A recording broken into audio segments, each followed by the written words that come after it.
নীরেন্দ্রনাথ চক্রবর্তীর লেখা কবিতা উলঙ্গ রাজা।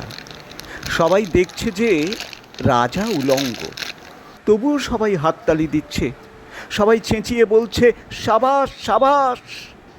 কারো মনে সংস্কার, কারো ভয়, কেউ বা নিজের বুদ্ধি অন্য মানুষের কাছে বন্ধক দিয়েছে, কেউ বা পরান্নভোজী, কেউ কৃপা প্রার্থী, উমেদার, প্রবঞ্চক। কেউ ভাবছে রাজবস্ত্র সত্যি অতীব সূক্ষ্ম, চোখে পড়ছে না যদিও তবু আছে, অন্তত থাকাটা কিছু অসম্ভব নয়।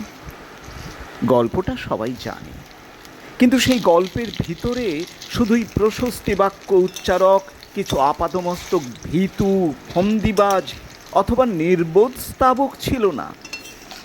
একটি শিশুও ছিল, সত্যবাদী, সরল, সাহসী একটি শিশু। নেমেছে গল্পের রাজা বাস্তবের প্রকাশ্য রাস্তায়। আবার হাততালি উঠছে মুহুর্মুহু, জমে উঠছে স্তাবক বৃন্দের ভিড়। কিন্তু সেই